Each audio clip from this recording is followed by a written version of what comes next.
The holding cell on detention platform Sigma-9 had seen its share of dangerous criminals. But nothing, and I mean absolutely nothing, could have prepared me for the day they brought in Marcus Webb. I'm Vortanes, by the way. Been a security officer for the Galactic Detention Authority for 16 cycles now. Thought I'd seen everything. Thought wrong. The human shuffled in, hands bound in standard restraints, looking about as threatening as a Fluvian moss beetle. Average height for his species, messy brown hair, wearing what appeared to be casual planetary attire. A faded jacket. Some kind of leg covering they call jeans. Scuffed boots. Nothing remarkable. My supervisor, Krell, a four-armed Thesian with more ego than sense, stood at the processing station. He barely glanced up from his datapad. Another human, Krell muttered, mandibles clicking with irritation. What did this one do? Ignore a parking citation? The transport officer, a nervous Plix named Jemba, handed over the documentation. Caught him leaving Outpost Meridian. Claims he's just a salvage operator. Just a salvage operator, Krell repeated, mockery dripping from every syllable. He finally looked at the human. Right. Because humans are always exactly what they claim to be. Marcus said nothing. Just stood there with this infuriatingly calm expression. Standard processing, Krell announced. Vortanes, run the scanner. Jemba, you're dismissed. I activated the bioscanner, sweeping it over the human from head to toe.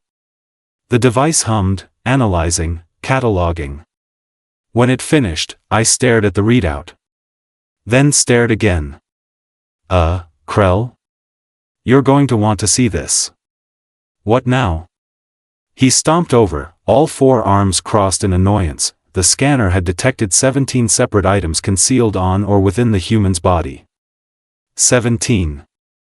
The display kept scrolling. Krell's eye stalks went rigid. What in the seven hells? Probably just cybernetics, I offered weakly.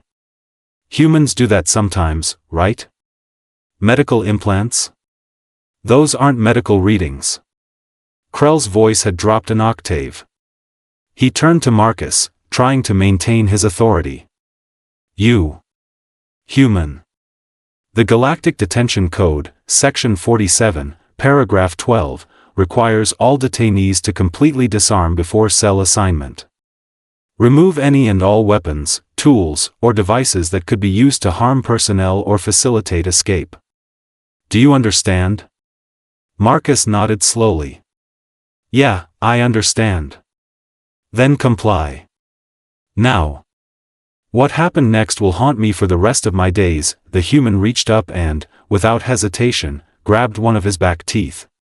There was a sickening twist and pop, and he pulled out a molar. Except it wasn't really a molar. It was some kind of miniaturized plasma cutter, still warm from being nestled against his gums. He placed it on the processing table with a small clink. Krell and I exchanged glances. This had to be it, right? Some weird human dental modification, wrong. Marcus bent down and started removing his boots. Normal so far. Then he pressed something on the heel, and a 6-inch vibration blade slid out with a metallic whisper. Both boots. 2 blades. On the table they went. What species needs weapons in their footwear? Krell whispered. Humans, apparently, I whispered back, but Marcus wasn't done. Oh no. Not even close. He rolled up his left pant leg and started peeling back what I'd assumed was some kind of compression bandage around his knee. Turned out to be a false knee pad. Inside? A compact EMP generator and what looked like 3 doses of military-grade stimulant injectors. Table, right leg. Another knee pad. This one contained flexible plastic explosives, a detonator, and a garrote wire that could slice through reinforced steel. Table. Is he smuggling an entire armory? Krell's voice had gone up 2 octaves. Marcus reached into his jacket. I instinctively put my hand on my stunner, but he moved slowly, deliberately. Out came a collapsed data spike. Then another. Then a third. Each one probably contained enough hacking protocols to crack into a planetary defense grid. From his belt, which I'd thought was just a belt, he produced a monofilament whip. From a hidden pocket in his jacket lining, he pulled out a dermal patch that our scanner identified as a lethal neurotoxin. His watch contained a short-range communication jammer and a laser designator. The innocent-looking ring on his left hand concealed a needle loaded with something our database couldn't even identify. "Okay," Krell said, his voice strained. "Okay, that has to be everything." Marcus looked at him. Actually looked at him. And I saw something in those human eyes that made my blood run cold. Not malice. Not aggression. Just calm, professional assessment. "You said completely disarm, right?" Marcus asked. "Yes," Krell managed. "Just making sure." Then the human grabbed the collar of his jacket and twisted. The entire collar came away in segments, revealing microdrone components. 6 of them. Each no bigger than my smallest finger but packed with enough surveillance tech to map an entire station. From inside his shirt, adhered directly to his skin, he peeled off what looked like synthetic flesh patches. Beneath each one, data storage chips. Emergency medical nanopatches. A miniature cutting torch. He reached behind his back. I heard a Velcro sound. When his hand came forward again, he was holding a collapsed chair leg. An actual chair leg. Reinforced polymer, weighted at one end, clearly designed for close-quarters combat. Who carries a chair leg? I couldn't help asking. Someone who's been in enough bars, Marcus replied simply. The pile on the processing table was growing. A collapsed grappling hook from his boot sole. Lockpicks hidden in his belt buckle. A tactical flashlight that doubled as a stun weapon. Climbing pitons disguised as jacket buttons. Krell was making small distressed sounds now, his mandibles clicking uncontrollably. Marcus wasn't even sweating. He just kept going, methodically turning himself from an average-looking salvage operator into a walking, talking arsenal of destruction. Each item placed carefully on the table with the same calm precision, and then he paused. Looked at the pile. Looked at us. "Actually," he said slowly, "I need to ask a clarification question." "What?" Krell's voice was barely a squeak. "When you say disarm, does that include items that could theoretically be weaponized but aren't specifically designed as weapons?" The silence that followed could have swallowed a star. "Because if so," Marcus continued, reaching for his remaining boot, "this is going to take a while." I watched in absolute horror as Marcus Webb, the supposedly harmless salvage operator, reached into his remaining boot and produced a collapsible titanium rod that extended to roughly a meter in length with a simple flick of his wrist. "This is technically a surveying tool," he explained, placing it on the increasingly crowded table. "But I guess in the wrong hands." Krell made a sound somewhere between a wheeze and a sob. Marcus wasn't finished. From a hidden seam in his jeans, he extracted a length of high-tensile cord. "Climbing equipment," he noted. "Also useful for securing cargo. Or, other things." "Stop," Krell whispered. "Please stop." "You asked for complete disarmament," Marcus said, and I swear there was the tiniest hint of amusement in his voice. "I'm trying to comply with regulations here." He pulled out a compact multi-tool from somewhere in his sock. Then another from the other sock. These weren't the cheap civilian models either. Military grade. Each one containing at least 20 different implements, half of which could definitely kill someone if used creatively. From inside his jacket, he retrieved a small container that our scanner immediately flagged as containing nanite repair gel. Harmless for fixing equipment. Potentially lethal if introduced into organic systems in the wrong way. How much storage space does human clothing have? I asked nobody in particular. All of it, apparently, Krell muttered. A penlight came out of Marcus's shirt pocket. Seemed innocent until he twisted it and a small plasma filament emerged from the end. For precision cutting, he explained. Salvage work requires delicate tools. His belt buckle, which he'd already removed the monofilament whip from, apparently had another trick. He pressed a hidden catch and a small compartment opened, revealing emergency medical supplies. 3 types of antibiotics. Pain suppressors. Clotting agents. And something our scanner tagged as a powerful hallucinogen. That last one is for emergency field surgery, Marcus said, noticing Krell's eye stalks practically vibrating with stress. Pain management when you don't have proper anesthetics. Sure it is, Krell managed. From the lining of his jacket, Marcus produced flexible armor plating. 3 pieces. Each one thin enough to be unnoticeable under clothing but rated to stop most small arms fire. He'd been wearing body armor this entire time and we hadn't even known. His watch came apart next. Apparently the jammer and laser designator weren't its only features. The band contained a garrote wire, different from the one in his kneepad. The face concealed a tiny camera.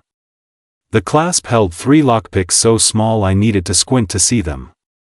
Do all humans prepare for combat situations while grocery shopping? I asked, genuinely curious now. Marcus shrugged. Space is dangerous. Better to have options and not need them than need them and not have them. Options, Krell repeated flatly, gesturing at the mountain of weaponry, tools, and equipment covering the entire processing table. You call this options? I call it reasonable preparation. From his waistband, Marcus pulled out a small pouch I'd somehow missed during the initial visual scan. Inside were 3 different types of universal access cards, a portable holographic projector, and something our scanner couldn't identify at all. When Krell demanded an explanation for that last item, Marcus just said it was proprietary salvage tech. The human's other ring, the one on his right hand, turned out to contain a miniature cutting laser. His zipper pull was actually a compass and signal mirror combined. The threading in his jacket collar contained trace amounts of thermite compound that could be activated in emergencies. Are you actually human? I asked, or are you just 300 weapons in a trench coat pretending to be human? Marcus smiled for the first time. Yes. He reached up and tapped the side of his head, just above his ear. A small panel of synthetic skin peeled away, revealing a subcutaneous data port. This one's actually registered medical tech, he said. Direct neural interface for operating salvage machinery. But I figured you'd want to document it anyway. From his hair, and I'm not making this up, he pulled out 2 more lock picks that had been disguised as decorative hair pins. Except Marcus didn't have long hair. He'd woven them into his short hair somehow. A hidden pocket in his collar produced 3 different types of currency chips, forged identification documents, and emergency contact codes for at least 5 different smuggling networks. Those are for work, Marcus explained. Salvage operators deal with all sorts of people. Sometimes you need to speak their language. The inside of his belt held another surprise. Not weapons this time, but a complete set of forgery equipment. Holographic stamps. Biometric spoofing gel. Voice modulation chips. This isn't a human, Krell announced to the universe at large. This is a one-man invasion force. Marcus finally, stopped removing items from his person. He stood there in his basic clothing, now considerably less bulky, and looked at the table. Then looked at us. That everything? Krell asked weakly. That's everything you asked for, Marcus confirmed. The distinction in that phrasing was not lost on either of us. What does that mean? I demanded. Marcus gestured at his boots, which he'd removed earlier.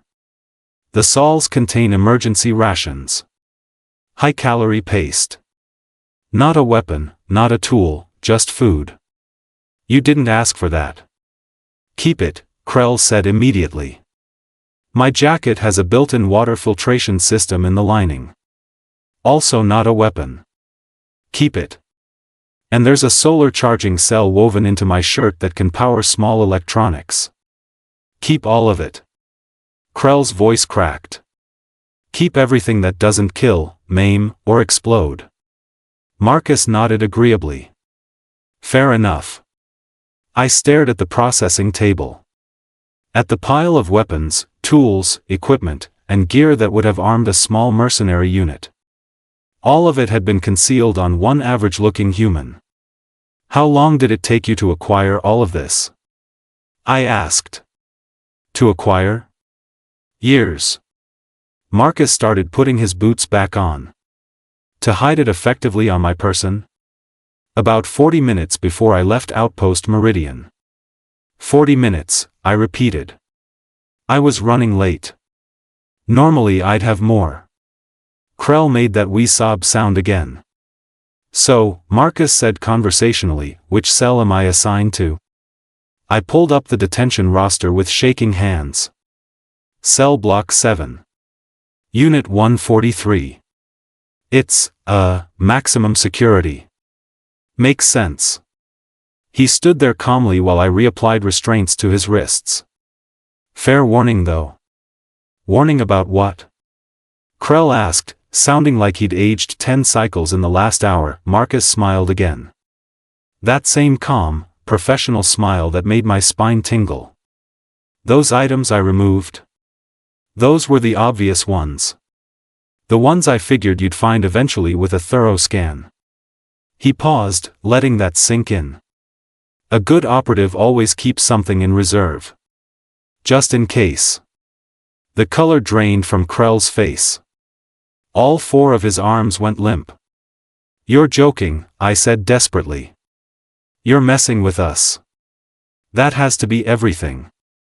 Marcus didn't answer. Just maintained that knowing smile as I led him toward the cell blocks. Behind us, I heard Krell start making calls. Emergency calls. To supervisors. To station security.